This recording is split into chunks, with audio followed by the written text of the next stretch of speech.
हाँ जी, good evening students.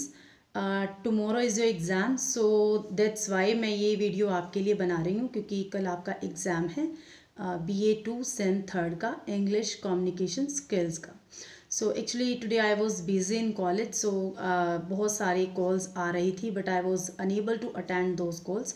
सो उन सबका जो भी आपकी problems you people were asking me, जो भी आप क्वेश्चंस मुझे कॉल्स पे पुट कर रहे थे या मैसेजेस यू आर डूइंग, है ना, उसमें जो भी इंफॉर्मेशन आप मांगना चाहते थे, बिकॉज आई नो कि कल आपका एग्जाम है तो टेंशन तो है आपको, है ना, चाहे ऑनलाइन है घर पे बैठ के करना है, बट स्टिल है ना बहुत पैनिक होता है।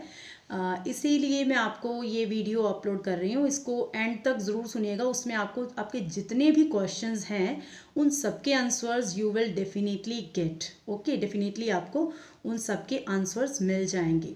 सो सबसे पहले हमारे पास है पॉइंट नंबर 1। मैंने पॉइंट भी बनाए हैं सो दैट आपको सब कुछ क्लियर हो जाए। पहली बात है कि जो आपको शीट यूज़ करनी है, मैंने पहले भी एक वीडियो डाली थी, उसमें मैंने बड़े क्लियरली आई टोल्ड यू कि जो भी शीट्स हैं उसके सेट कॉलेज के पास वाले बुक सेलर्स हैं जो उनके पास अवेलेबल हैं, उन्होंने 16 पेजेस के they are selling of 10 rupees पर सेट, है ना, 10 रुपये का एक सेट वहाँ पे आपको मिल जाएगा। एंड उसमें 16 पेजेस ही हैं जो पंजाबी यूनिवर्सिटी की इन्फॉर्मेशन के अकॉर्डिंग, इंस्ट्रक्शंस के अकॉर्डिंग कि 16 पेजेस होने चाहिए, वो उसी के अकॉर्डिंग है। अगर वो आपके पास है तो बहुत अच्छा है, लेकिन जिनके पास नहीं है, अभी वो नहीं अरेंज कर सकते, तो आप क्या कीजिए, आपके पास जो भी आपने कुछ ना कुछ अरेंजमेंट तो किया ही होगा कल के लिए ना, लाइनिंग वाले जो भी आपके पेजेस हैं उस पर आप अपना roll number, college roll number as well as university roll number दोनों आपको लिखने हैं। Both are mandatory. पहली बात क्या है, college as well as university roll number both are mandatory, ये आपको लिखने हैं, प्लस आपकी क्लास, प्लस आपका एग्जाम का नेम। ओके, पहली बात तो ये हो गई। दूसरी लाइन देखो, दूसरा पॉइंट ये है कि जो भी आप क्वेश्चन करेंगे उसके आगे आप क्वेश्चन का नंबर ढंग से डालेंगे, क्योंकि जब वो शीट्स जैसे पेपर पहले भी हुए हैं, BA फाइनल के ही हुए हैं जैसे लगा लो, तो उसमें ये प्रॉब्लम हमें आई चेक करते हुए कि जो आपका क्वेश्चन नंबर था वही नहीं क्लियर हो रहा था कि आपने कौन सा क्वेश्चन किया है। ठीक है, क्वेश्चन नंबर आप ठीक ढंग से डालना, और एक आप पेंसिल का यूज़ ज़रूर कीजिए। ठीक है, after every question whatever you are doing, उसके बाद प्लीज़ आप एक अंडरलाइन कर दीजिए सो दैट मुझे क्लियर हो जाए, हमें क्लियर हो जाए कि आपका फर्स्ट क्वेश्चन है यहाँ पे ख़त्म होता है, देन सेकंड क्वेश्चन आपका स्टार्ट होता है। प्लस मैं आपको हमेशा कहती रहती हूँ कि जब भी आप क्वेश्चंस करते हैं, जो लॉन्ग क्वेश्चंस होते हैं, उन्हीं में ये चीज़ काम आती है कि उसमें क्या करो, जो भी क्वेश्चन आपको पुट किया गया है उसकी जो मेन लाइंस है, जिससे एग्जामिनर को क्लियर हो जाए कि आपने आंसर को इधर उधर घुमा के नहीं लिखा है, मेन लाइंस आपने उसमें लिखी हैं, तो उन लाइंस को आप अंडरलाइन कर दीजिए पेंसिल से। That would be very good for you to secure good marks. अगर आपको अच्छे मार्क्स लेने हैं तो ये बहुत अच्छी एक ट्रिक है या आइडिया है ना। एंड देन आपकी राइटिंग शुड बी लेजिबल, पढ़ी जाए, है ना, इजीली पढ़ी जाए, क्योंकि बच्चे क्या करते हैं, बहुत उनकी राइटिंग काफ़ी दिस है कि मैम बहुत जल्दी में थे, है ना। एक तो ना ये चीज़ मत करना, आपका कल एग्ज़ाम जब स्टार्ट हो जाएगा, देखो 10 o'clock आपका एग्ज़ाम स्टार्ट होगा, तो मैं 10 से पहले आपको 9:55 पे ग्रुप में क्वेश्चन पेपर सेंड कर दूंगी। ओके, 9:55 पे अलर्ट रहिएगा, ये मत सोचिएगा कि मतलब ऑनलाइन है जब मर्जी कर लेंगे। अगर आप ऐसे करते हो ना, पैनिक में करते हो और कम टाइम में करते हो, तो वो शीट आपकी बता देती है कि बच्चे ने पेपर आराम से बैठ के किया है या कोई भगदड़ में किया है, तो ऑब्वियस है उसका सारा जो नुकसान है आपके रिजल्ट पे आता है। ओके, एंड आपको ये चीज़ सबको ही पता है कि अपना जो क्वेश्चन पेपर है उसका 50% ही आपको करना है ना। 100% जो क्वेश्चन पेपर है 75 मार्क्स का आएगा, उसका आपको जस्ट 50% क्वेश्चंस करने हैं। जैसे कि अगर हमारे इंग्लिश का जो पेपर है उसमें आपको कितने क्वेश्चंस आएंगे, यू नो वेरी वेल कि आपको 5 क्वेश्चंस आएंगे। जो आपके मैंने बताया था कि जो ग्लेनिंग फ्रॉम होम एंड अब्रोड आपकी फर्स्ट बुक है, उसके क्या है 8 चैप्टर्स हैं, तो जो फर्स्ट क्वेश्चन होगा आपका वो 1 to 4 जो आपके चैप्टर्स हैं, नंबरिंग मैंने आपको बताई हुई है, 1 to 4 चैप्टर्स हैं जो, उनमें से 2 क्वेश्चंस आएंगे, एक क्वेश्चन आपको करना है। ओके ऐसे आएगा, मैं आपको डिटेल में बता रही हूँ। फर्स्ट क्वेश्चन आएगा आपको, जैसे जो फर्स्ट 4 आपके चैप्टर्स हैं उसमें से आपको एक 2 क्वेश्चंस आएंगे, 2 के बीच में और डाला होगा, इट मीन्स आपको फर्स्ट करना है या सेकंड करना है, दोनों में से कोई भी कर दीजिए। Okay then come to the second question. Second question में क्या है, 5 to 8 जो चैप्टर्स रह गए हैं आपके, उनमें से आपको फिर 2 क्वेश्चंस आएंगे, अगेन उनके बीच में चॉइस होगी, मींस और लिखा होगा, अगेन इट मींस कि या तो फर्स्ट वाला क्वेश्चन कर दो, सेकंड क्वेश्चन में फर्स्ट ऑप्शन कर दो या सेकंड वाली कर दो। देन आपका क्या आता है, थर्ड क्वेश्चन। थर्ड क्वेश्चन में क्या है, आपको 7 क्वेश्चंस आएंगे, शॉर्ट क्वेश्चंस है ना, वो जो 8 चैप्टर्स हैं उन सब के आपको 7 क्वेश्चंस आएंगे, जिनमें से आपको सिर्फ 5 क्वेश्चंस करने होते हैं और हर क्वेश्चन 3 मार्क्स का है, सो 5 into 3 है ना, 15 मार्क्स का ये हो गया। देन फोर्थ क्वेश्चन आपका होगा letter writing. I explained each and everything in the video, formal letter, informal letter, then letter to the editor, then application. Okay, और अगर आप कोई एप्लीकेशन प्रिंसिपल को लिख रहे हैं तो वो कैसी होगी, अगर आप एप्लीकेशन किसी पोस्ट के लिए लिख रहे हैं तो उसके साथ आपको अपना CV अटैच करना होगा, ये मैंने आपको करवाया हुआ है, ये फोर्थ क्वेश्चन होगा आपका। Then come to the last question of your paper, that is question 5. It is totally related to your Oxford grammar.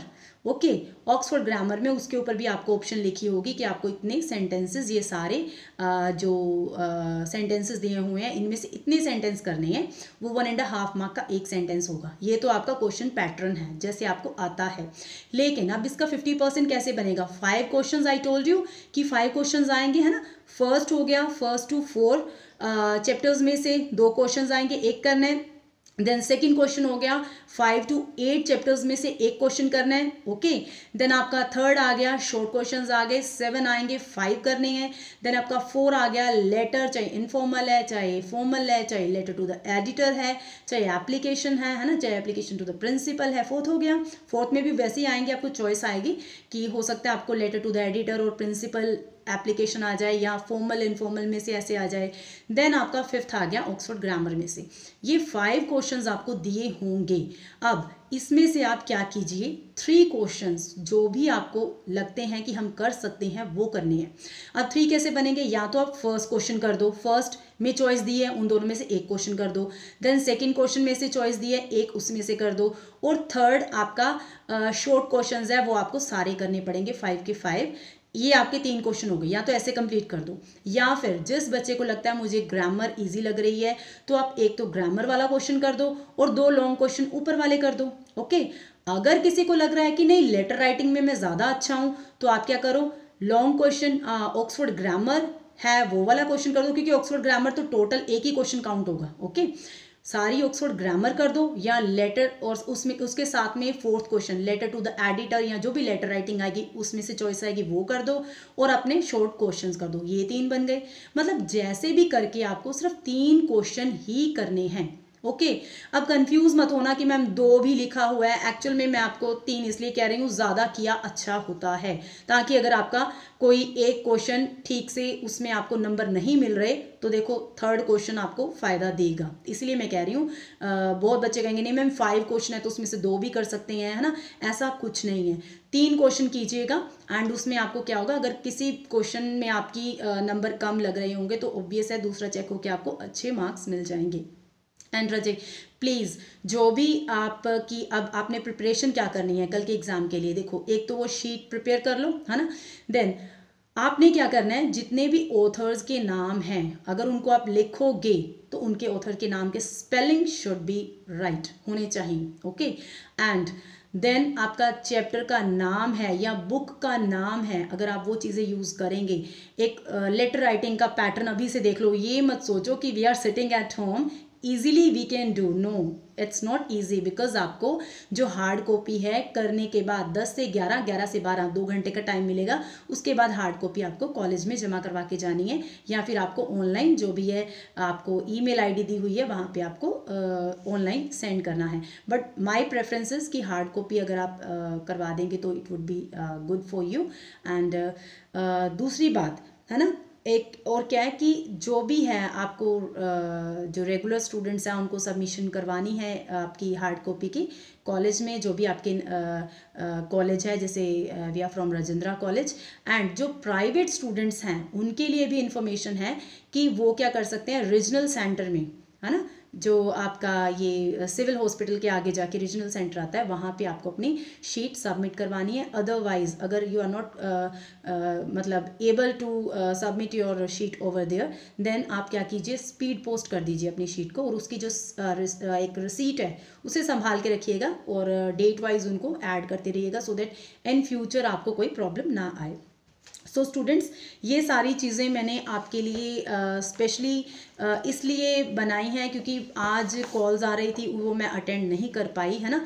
तो आई नो कि you all would be in panic. देखो बच्चे, जो तो बच्चे वीक हैं इंग्लिश में, ओके, जब वो घर पे बैठ के भी कर रहे हैं ना पेपर, तो भी हमारे पास जब शीट आती है हमें पता चल जाता है कि बच्चे ने कहाँ कहाँ गड़बड़ की है, और जो बच्चे अच्छे हैं उनका भी पता चल जाता है। सो आप कोशिश कीजिए कि आपको एक तरह का एक गोल्डन चांस मिला हुआ है, you are sitting at home and you have to do the paper, attempt करना है, तो उसमें आप थोड़ा सा माइंड को यूज़ कीजिए। आप आराम से बैठ के अपना जो पेंसिल है, स्केल है, पेन है, all those things you should arrange at this time, अभी अरेंज कर लेना चाहिए।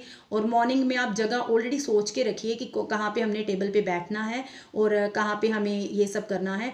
और 9 o'clock, है ना, आप उससे पहले उठिए और अपने आप को थोड़ा सा सुबह अगर जल्दी उठोगे तो आपका माइंड भी फ्रेश होगा, टेंशन नहीं होगी, पैनिक नहीं होगी, और अच्छे से अपना खाना वगैरह खा के उसके बाद 10 o'clock 9:55 पे मैं आपको पेपर डाल दूंगी। And 10 o'clock you have to start your exam, and between your exam nobody will call, क्योंकि उस टाइम में रजी आपका एग्ज़ाम इज़ इम्पोर्टेंट, क्योंकि बीच में अगर आप कॉल करोगे तो ऑब्वियस आपका एग्ज़ाम का टाइम वेस्ट होगा। And I tried my best कि मैं आपको सारी इन्फॉर्मेशन यहाँ पे दे दूँ, एंड आई होप कि मैंने आपको सब कुछ सारी इन्फॉर्मेशन दे भी दी है।